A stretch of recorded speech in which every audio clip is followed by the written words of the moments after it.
Houston, we have liftoff!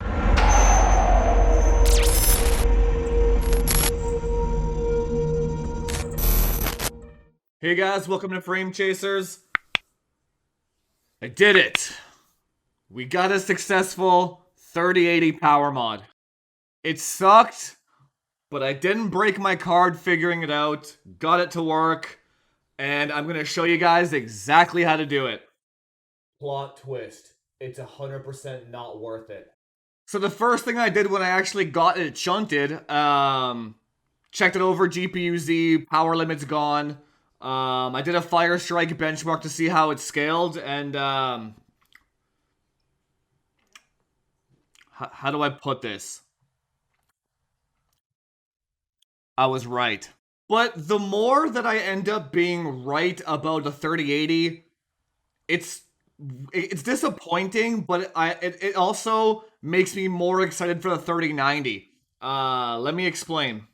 So with this one, after the power mod, I did a Fire Strike. Um, my fan speeds are at 100% with Cryonaut. Temperatures shoot up to 77 C right away. I'm like, holy balls, and then I stopped it. So I did Time Spy instead because it draws less power a little bit. And what I noticed with the power mod is obviously it doesn't know it's under load, so it's shoving it was shoving 1.06 volts into the card, and it was boosting up to like 2050, 2070, right? Out of the box, it goes to like 980 millivolts for like 1900 megahertz, right? So it had to throw an extra 0.1 volts, well 100 millivolts into the card to get an extra like 150 megahertz. And that resulted in a time spy score of 1000 point increase. So it went from like 17.5 to like 18.5. Like that was it. And it didn't go any faster than that. So essentially, the part that I was right about is these things having no headroom at all. Like, NVIDIA literally put it right at the top of the efficiency curve. So when you actually do power mod it, so instead of drawing 320 watts, it's drawing 500 watts for 150 megahertz. And it was a 6% performance increase for a 50% power draw increase. Like, it's ridiculous. It doesn't scale any further or better than Turing does at all. The sheer heat density of this node is insane. I'm sure it's gonna like liquid metal a lot. I'm gonna put money that liquid metal on this thing is gonna make it go. Well, I'll do that for a future video actually. But if you're on air cooling, man, just don't do it. All it does is it actually just makes your card draw more power at the same frequency that it was at before. These things undervolt like champs, but they don't overvolt like champs. They don't like voltage. They do not. But I'm gonna leave that up to you. It's you do whatever the hell you want. I'm still gonna show you how I did it, what hurdles I ran into. I'm gonna bring up the tech power up. I'm gonna do the same thing Buildzoid did, the Zotac 2080 Ti PCB picture. I'm gonna bring that up right now. Okay, we got the 3080 PCB right here. So you use the same resistors as the ones in my other videos, the exact same ones, the 8 milliohm ones. Those are fine. Let me get how do I use a brush here? Jesus. Okay, these are the ones that you'll want to shunt, and these are so initially, so like, what do I start? DeBauer shunted these two initially. It doesn't work if you just do these two. What I did, secondary, is I shunted these 5. And that also didn't work. Let me bring up the back of the PCB here. Okay, here's the back of the PCB here. Then my third attempt after watching Buildzoid's video was I shunted this small. Oh, wait, where's my brush? I shunted this small one, this small one, and the last one was here. This small one. Now, these three aren't the same size as the ones that you order from the store, like that part number that I had. But that's fine. All I did was I glued the shunt like right here, and then I put two wires going like this. And then I glued a shunt here, and then I put a wire here, etc., etc. And that seemed to work fine.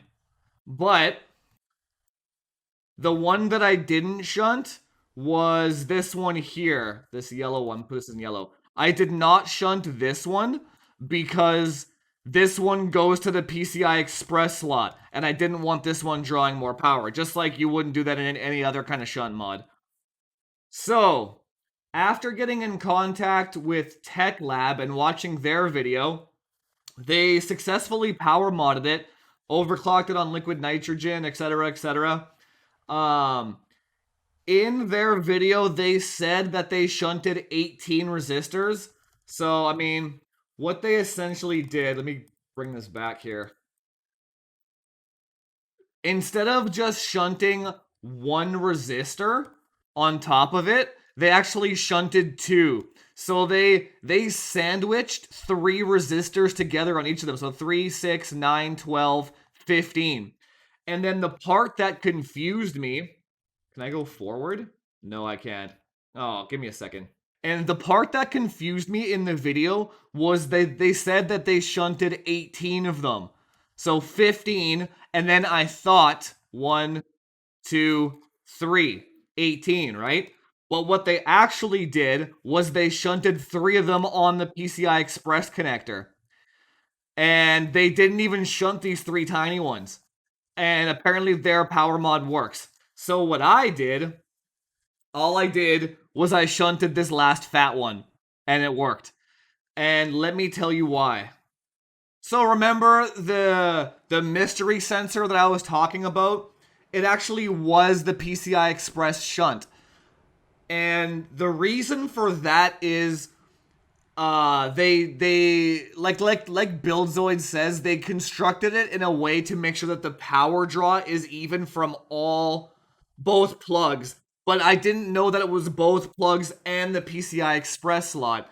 So if so even though I shunted the two rails perfectly, it was still detecting a 75-watt power draw from the PCI Express slot, and then it was limiting everything else on the board, because if it senses one limitation anywhere in the board, in any of those shunts, it limits the rest of the entire board. So you have to shunt them all. Now, whether or not that's safe or not, I don't know, to be honest. It probably is, because DeBauer did a video where he powered like 2 8-pins from 6 PCI Express slots or something. He made those little adapters, and the motherboard was fine. Even drawing like 200 watts from a PCI Express slot didn't blow it up. So it's fine. I'm gonna leave it like this. But another option that Buildzoid said was, if you wanted to do it properly and avoid potentially damaging your PCI Express slot, you could just remove that PCI Express shunt and then put 2 wires railing it to the PCI Express cables. That way it's still getting the same reading from the PCI Express. Not PCI Express. The 12-volt rails. It's getting its power from there, not the slot. And it's still reading the same resistance, so it would work fine that way too. If you wanted to go that far. I'm not going to bother though. For this one, I can't recommend doing the hot glue and pressure trick. There's too many resistors to go through, and if one of them is kind of on the fence of a connection or not, like let's say you glue down 9 resistors, and the board heats up, but the resistor doesn't heat up and it loses its connection or whatever, it cuts the power to the entire board because that one was faulty, right? It'd be a shit show trying to get that to work without voiding your warranty. So if you are doing this, you would probably just have to solder the things on and commit to it. But I'm telling you, it's 100% not worth it. 100%. Um, yeah. What I will do though for this